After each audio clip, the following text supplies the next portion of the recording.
Hello and welcome to my channel. Today we're going to do some flower carving.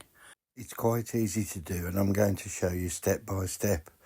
But first of all, this is a birdhouse that I make. I do these on previous videos.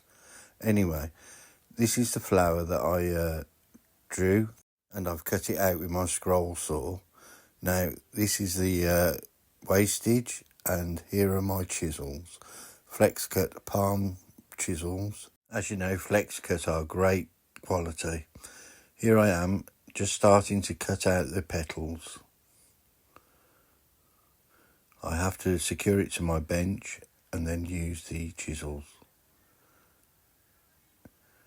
Use a gouge and go down the centre of the petal first, working your way inwards towards the centre of the flower.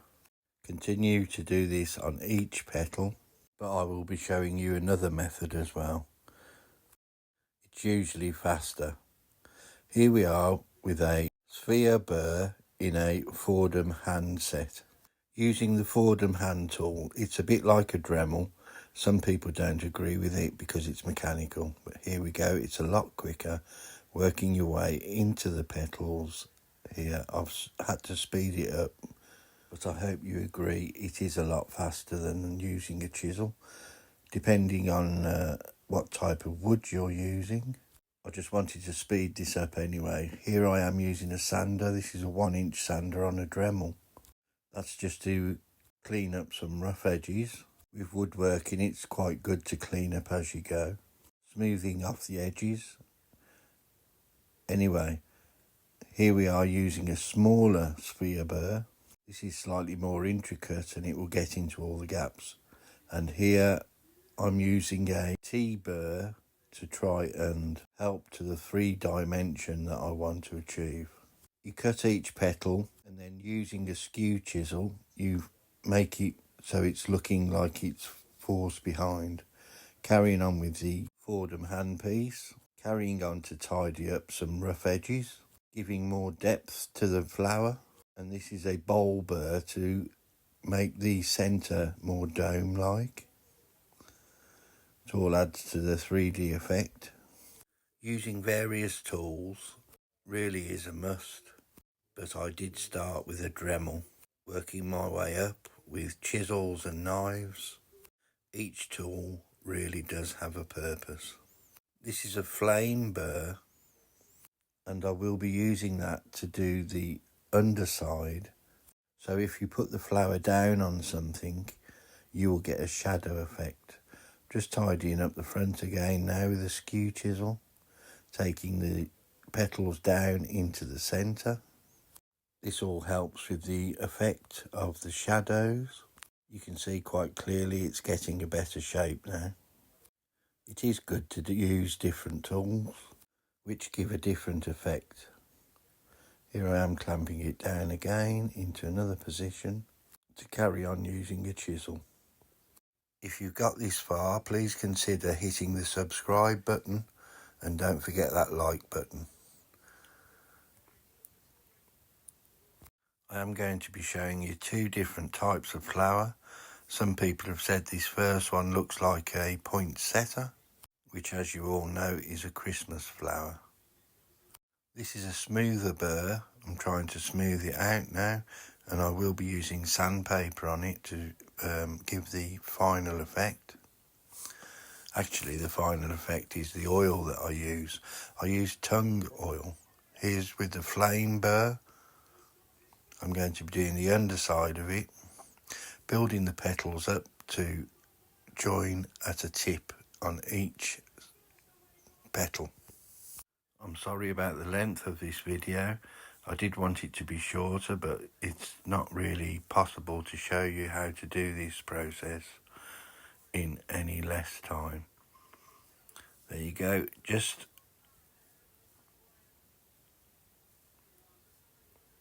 doing all the edges now, trying to get them to a point, meeting up. This will take some time. I've ended up speeding this up as well, so this will be a bit less time for you to watch, but you've got the general idea now. Obviously you take your time, do it at your own leisure, at your own pace. Now it's starting to take a bit more shape, and I'll end up with the sander, the 1-inch sander. And that fits in most of the places, but it doesn't fit in everywhere. You sometimes have to use another type of sander, which I'll show you in a moment. And of course you can just use sandpaper with your finger or with a sponge. This is another type of sander. This is a flap sander made out of pieces of emery cloth. I've shown you in another video how to do this. Very effective, and it saves a lot of time. Back to the 1-inch sander now, just to finish off the underside. Sanding does make a difference, but you don't have to do it, especially on the underside, as this is rarely going to be seen. I'm making various flowers, leaves and different things now, so I can stick them on at will. I don't believe this is wrong, as I've made them myself, so it's not really cheating. And I may never stick them on anything. I just enjoy making different things. Some people say these flowers can just be used to hold trinkets on a dressing table. I was thinking you could make 4 of these, put them in each corner on a mirror frame, put a mirror inside it, and that would look quite nice as well. There's lots of ideas you can use. I'm using the sander again just to finish off, give a bit more definition on the petal.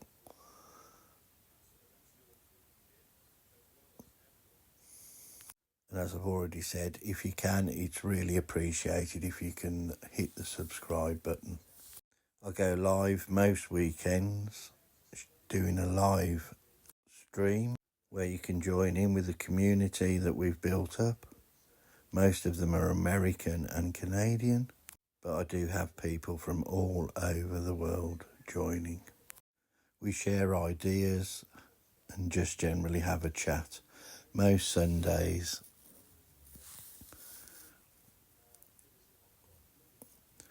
This is just finishing off now, smoothing over.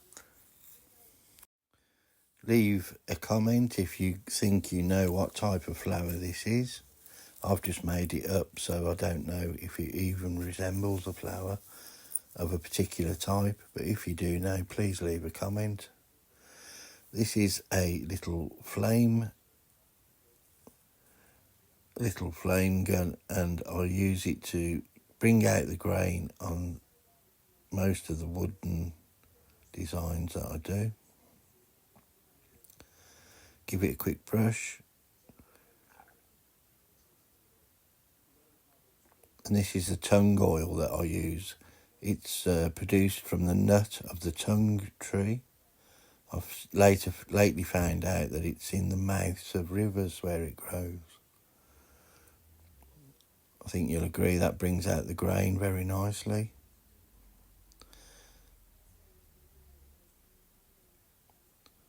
And it's good to use on chopping boards, things like that. And it does have a water resistance to it. Here I go with another flower that I've made a template using obviously a pencil. I've drawn the petals out, then I cut the outside of the lines with the scroll saw. I've gone straight in with the Fordham handpiece for this.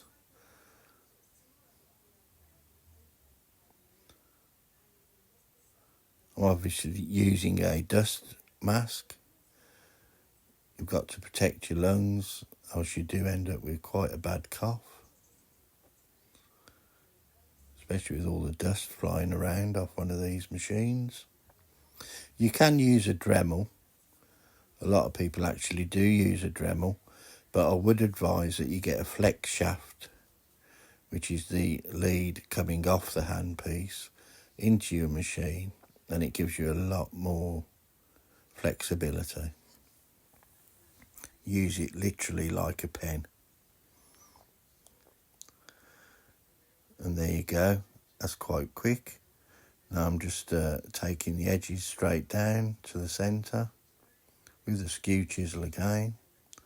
Oh, I'll put my glove on. There you go, glove protection. I have cut my finger a couple of weeks ago. That was quite nasty with a knife. Here I'm using the 1-inch sander again, just to tidy up some edges. Back to the skew chisel, taking those lines down into the centre, trying to give it a nice flow to the petals. And if you think you know what flower this is, leave a comment as well. I just basically made it out of 4 hearts. Some people think it looks like a clover. Just making the little lines to stand out a little bit more. This is a taper burr that I'm using to do that with. Give it a little bit of a gap in between each petal with that.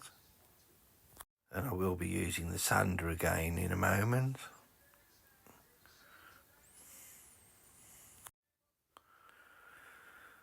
Using the sphere burr again, just to go, oh that's a flame burr, sorry.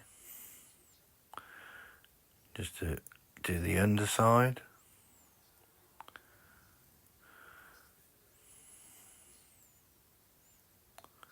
I've got lots of burrs, different hand pieces that I use. This is a flame burr. Flame burr extreme is a cut tool burr. Cut tool is a make of burr that we use. The cut tool extreme burr, that is the one that removes the most wood the fastest. But it is quite aggressive.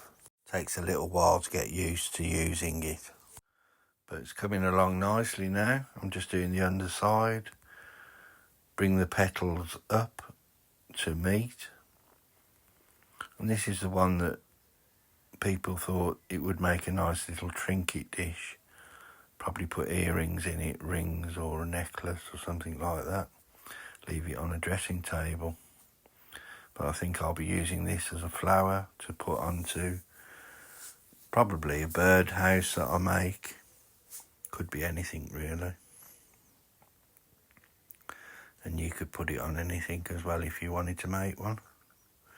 I am going to be making some poppies as well. Those will be put on the Lest We Forget for Remembrance Day on the 11th. I'll be making a few birdhouses.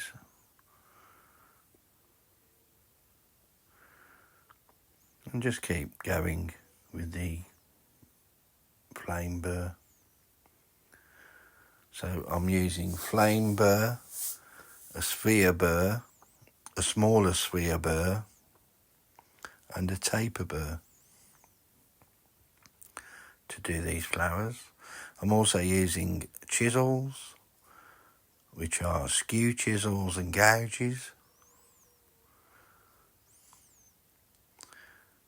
And that's a skew chisel. That's a straight skew chisel. It's a palm chisel, but you can use any chisel you want. And here we go. And that's a sander again. It's like a flap sander made out of pieces of emery cloth put onto a mandrel. There's a 1-inch sander. You've seen that before.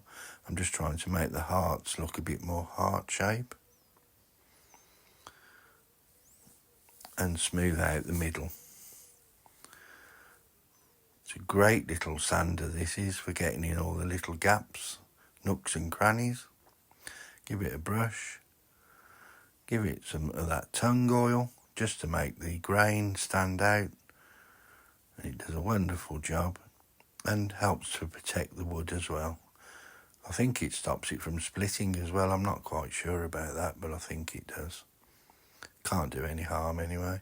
And that's it finished. Just removing the little mark out the middle. And remember, whatever you do, do it well Don't forget to subscribe, hit the like button and comment. Thank you.